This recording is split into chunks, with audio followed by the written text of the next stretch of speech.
할렐루야, 평안하셨습니까? 주의 이름으로 평안을 전합니다. 어떤 하루를 보내셨는지요? 그리고 계획된 하루로 살아가셨는지요? 예전에 저희 둘째 딸 유나가 유치원에서 옆반에 있는 그 아버지 회사에서 직원이 코로나 확진자로 인해서 그 가정 자체가 1차 격리 대상으로 해서 자체 격리로 들어간 적이 있습니다. 그러면서 이제 옆반이긴 하지만 유나하고 또 기유하고 또 괜히 불안해서 또 두 가정이 또 격리가 된 적이 있어요. 그 사이에 또 승혜 집사님 가정이 또 놀러 온 적이 있고 현원의 가정 또 온 적이 있어요. 그래서 네 가정 다 눈치를 보면서 어떻게 해야 하나, 또 혹시나 우리는 건강하더라도 다른 사람한테 또 폐를 끼칠 수 있지 않을까라는 마음으로 자체 또 격리를 한 적이 있습니다. 또 주일은 다가오고 또 예배는 드려야 되고 또 그런 상황이 있기도 했었는데요. 이처럼 그런 상황이나 여러 가지 상황 가운데 선택을 해야 됩니다. 이렇게 해야 되나 저렇게 해야 되나. 특히 요즘 더 그런 것 같아요. 내가 지금 코로나에 걸리면 어떡하나, 또 걸리지 않기 위해서 어떤 것을 또 해야 되나 말아야 되나, 또 걸린 것은 아닌가, 감기기가 있으면서 또 알레르기가 좀 또 있기도 하죠. 그러면서 이 징조는 또 이 어떤 것인가 또 고민하기도 하죠. 이런 상황 가운데 우리가 매 순간마다 선택을 해야 되고 매 순간마다 그 선택대로 움직이는 또 책임을 또 다해야 되는 시간들이 있습니다. 오늘 계속해서 누가복음 말씀에는 마지막 시대가 오면서 예수님께서 강하게 얘기하시면서 또 이 선택을 해라, 중간길은 없다라고 하시면서 제자들에게 가르치시는 장면입니다. 이 제자들은 지금의 교회입니다. 지금 무리들에게도 동일하게 가르치시는 말씀입니다. 그런 말씀을 계속해서 봅니다. 오늘은 누가복음 계속해서 12장 49절부터 시작해서 12장 전체 59절까지 짧은 10절의 구절 가지고 두 부류로 나눕니다. 49절부터 53절까지는 내가 불을 땅에 던지러 왔노니 이 불이 땅에 떨어졌으면, 이게 뭐냐면 내가 검을 들고 왔느니 뭐 이런 해서 가족의 분쟁이 일어날 것이다 뭐 이런 얘기하셨던 그 말씀 기억나십니까?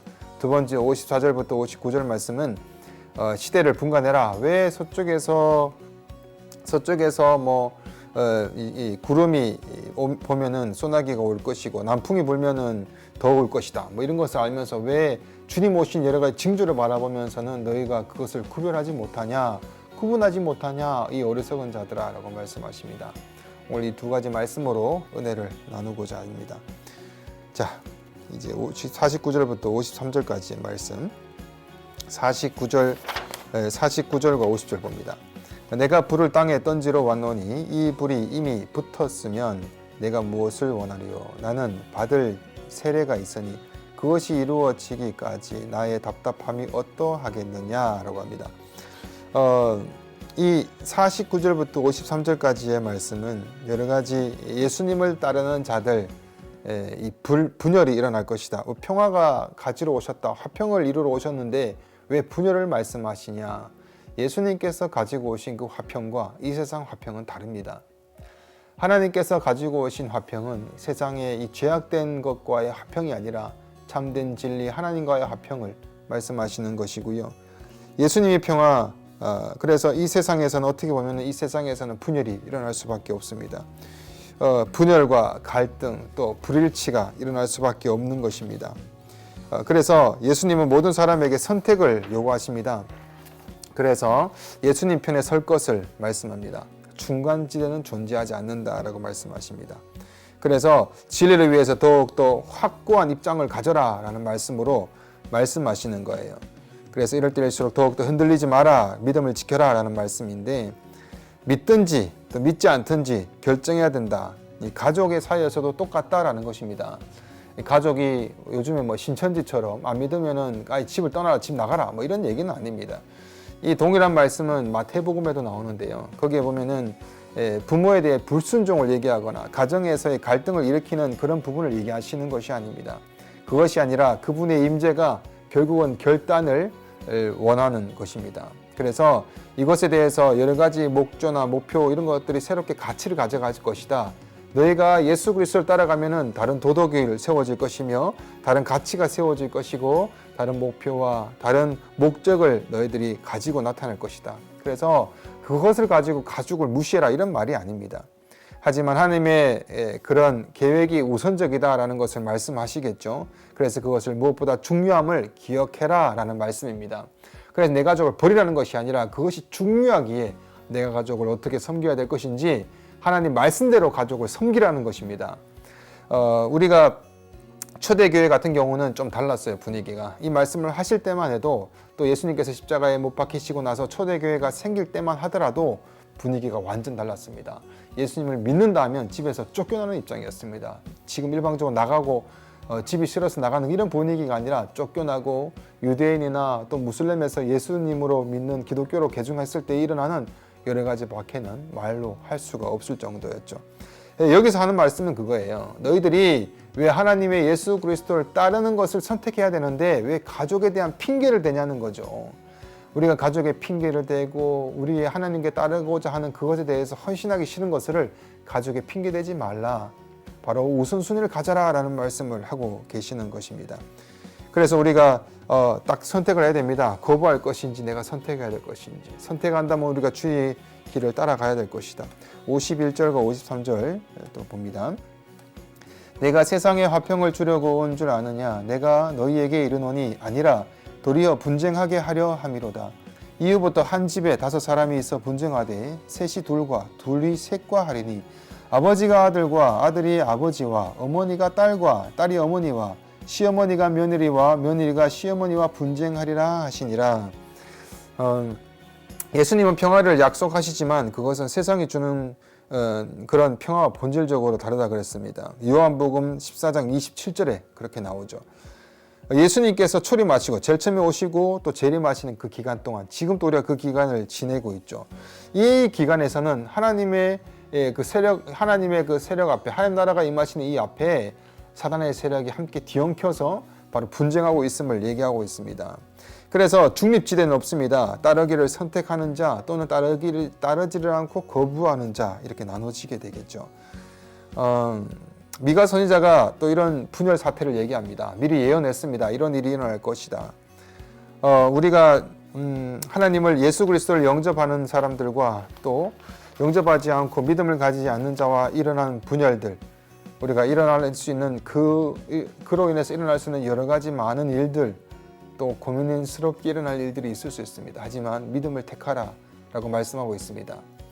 우리가 주님을 따르기 위해서라면 어떻게 보면은 우리가 감수해야 될 것이 얼마나 많이 있을까요? 무시를 당하기도 하고 또 어리석다 얘기하기도 하고 또 네가 그것을 가지고 이렇게 하는 것이 도대체 말이 되냐? 너가 지금 이럴 때냐? 뭐 말이 여러 가지 많을 수 있습니다. 하지만 우리가 붙들어야 될 것이 무엇인지를 분명하게 붙들고 믿음 안에서 시작하셔야 됩니다. 믿음으로 세워지셔야 되고요. 믿음이 기반으로 세워오셔서 우리의 목적과 목표와 모든 것들이 바뀌어져야 됩니다. 세계관이 바뀌어져야 되고요. 달라져야 되는 것이 굉장히 필요하다라는 것입니다. 동일하게 54절부터 59절 말씀에는 동일하게 마지막 때를 얘기합니다. 미래에 일어날 그 위기에 대해서 경계하시는 장면이에요. 우리가 미리 일어날 일에 대해서 경계하고 또 미리 일어날 일에 대해서 이 말씀하시는 장면은 무엇보다 지금 이 시대가 중요하고 또 맞는 것 같아요. 이 말씀을 보면서 지금 코로나 때문에 이런 위기가 생겼을 때 정말 맞다. 그럼 우리가 지금 깨달아야 될 것이 무엇인지를 알아야 된다라는 것을 좀 느꼈습니다. 함께 볼까요? 54절부터 59절까지 말씀인데요. 이제 54, 55 또 무리에게 이르시되 너희가 구름이 서쪽에서 이는 것을 보면 곧 말하기를 소나기가 오리라 하나니 과연 그러하고 남풍이 부는 것을 보면 말하기를 심히 더우리라 하나니 과연 그러하니라. 여기 구름이 서쪽에서 또 남풍이 불어서 덥다 소나기가 온다 이 말은 그 당시 팔레스타인에서는 이렇게 되었다고 합니다. 날씨 가운데 농사가 그 당시에는 주로 이루었죠. 생계 수단이었죠. 그래서 이 생계 수단의 농사는 날씨의 직접적인 영향을 받았습니다. 적당한 강수량과 일조량이 필수적입니다. 그 양이 너무 많아도 안 되고 적어도 안 되죠. 지중해 서쪽에서 구름이 일어나면 비가 올 것이라는 것을 알았고 사막 쪽에서 이 사막 쪽 그 남쪽에서 바람이 불면은 뜨거움이 시작될 것이라는 걸 알았다라는 것입니다. 그런데 이런 징조는 알고 스스로 대비하면서 너희들이 그러나 하나님 나라가 도래할 것이라는 징조를 왜 무시하냐라는 것입니다. 그래서 예수님은 이렇게 말씀하십니다. 56절 보면은 외식하는 자여 너희가 천지의 기상은 분간할 줄 알면서 어찌 이 시대는 분간하지 못하느냐. 예수님은 한 해의 농사와는 비교할 수도 없는 천지가 흔들릴 하나님 나라의 도래, 마지막 이 순간이 다가올 것, 이것을 선포하십니다. 그래서 이 하나님 나라가 올 것이면 징조가 있다라고 말씀하십니다. 이 시대에 이 징조가 일어남에도 불구하고 왜 무시하냐라는 것입니다. 무슨 징조입니까? 예수 그리스도께서 오신 그 자체가 종말의 바로 시작을 알리는 거지 않습니까? 예수님께서 오셔서 종말의 시작을 알렸고 지금 종말의 기간을 지내고 있습니다. 수많은 일들이 일어나면서 마지막 징조를 외치고 있습니다. 57절부터 59절까지 말씀을 볼까요? 57절부터 또 59절까지 말씀. 또 어찌하여 옳은 것은 스스로 판단하지 아니하느냐. 내가 너를 고발하는 자와 함께 법관에 갈 때에 길에서 화해하기를 힘쓰라. 그가 너를 재판장에게 끌어가고 재판장이 너를 옥졸에서 넘겨주어 옥졸이 옥에 가둘까 염려하라. 내게 이르노니 한 푼이라도 남김이 없이 갚지 아니하고서는 결코 거기서 나오지 못하리라 하시니라. 이 시대를 분간하지 못하니라 라고 말씀하시면서 왜 옳은 것을 스스로 판단하지 못하냐라고 말씀하십니다. 그리고 법정 얘기하죠. 법에 가기 전에 해결해라 라는 것입니다. 이것이 무엇입니까? 메시아가 오셨습니다. 메시아를 알아보는 게 어려운가? 말씀대로 오셨지 않냐? 하나님과 화해할 수 있는 이 기회를 왜 이용하지 못하는가? 기회를 놓치지 말라는 것입니다. 법정에 서버리면 끝난다는 것입니다. 법적 판결이 일어나기 전에 가는 길 가운데 다 해결하면 얼마나 아름다우냐라고 말씀하십니다.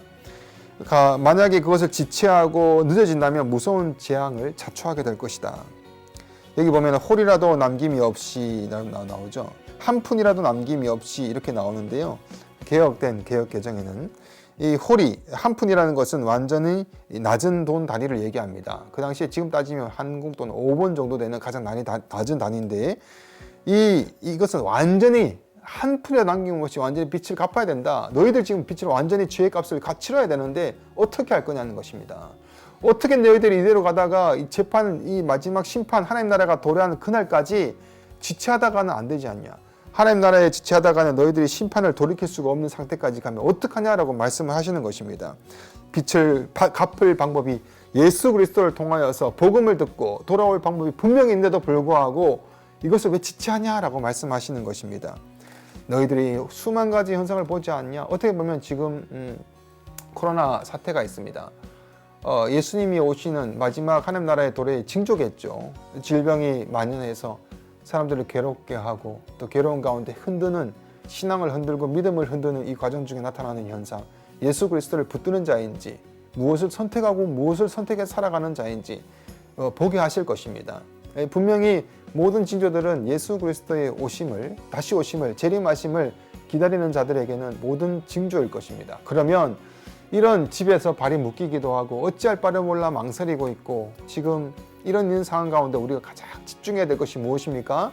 주님이 다시 오실 것이 도래할 것이다 라는 것을 징조할 수 있죠. 지금 학기가 서서 다들 당황스럽죠. 4월 20일부터 시작할 것이다, 5월달부터 시작할 것이다, 또는 뭐 방송으로 여러 가지 화상으로 여러 가지 수업을 진행할 것이다. 복잡한 가운데 있는데 여러 가지 미래를 예측하기도 하고 바라보면 준비를 해야 됩니다. 하지만 가장 큰 준비, 심판 앞에 서기 전에 내가 하늘에 남겨없는 그 죄의 값을 하나하나 해결해야 되지 않겠습니까? 재판장에 서기 전까지 우리가 무엇을 선택하면서 무슨 우선순위에 두면서 어떻게 살아가야 될지를 다시 한번 되돌아보시기 바랍니다. 그래서 지금 이 시간을 보내시기 바랍니다.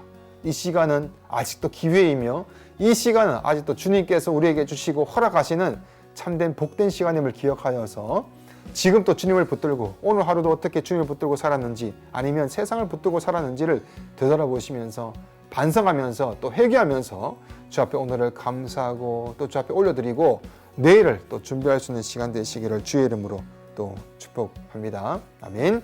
기도하고 마치도록 하겠습니다. 주님 감사합니다. 연약하고 연약한 우리들 오늘 하루도 붙들어 주시고 인도하여 주신 아버지 하나님, 오늘 하루도 주의 은혜 가운데 살게 하심을 감사합니다.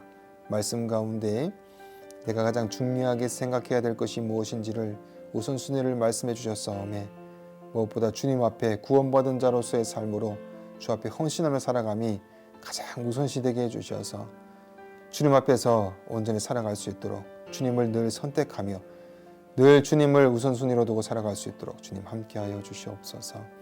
주님, 또한 마지막 때의 가운데 지나고 있습니다. 여러 가지 시대를 분간하고 또 여러 가지 공부를 하고 또 돈을 벌고 또 살아가야 되기 때문에 여러 가지 징조를 바라보면서 구분하고 분간하고 또 구별을 하지만 마지막 주님께서 다시 오심에 대해서 많은 징조들이 나타남에도 불구하고 무관심하고 있지는 않습니까?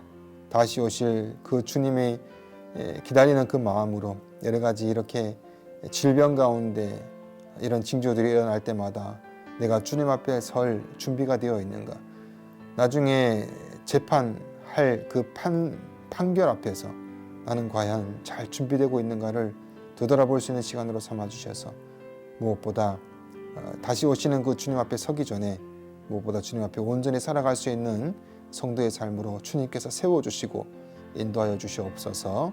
오늘 또 그러한 날 될 줄로 믿고 또 내일 또 그러한 날 될 줄로 믿사오며 감사드리며 예수님 이름으로 기도드립니다. 아멘. 예수님의 길을 따를지를 선택하셨나요? 오늘 하루 또 내일 지내는 모든 시간 동안 주님을 따르는 길을 선택하셔서 주의 길을 가시기를 주의 이름으로 축복합니다. 아멘. 내일 뵙겠습니다.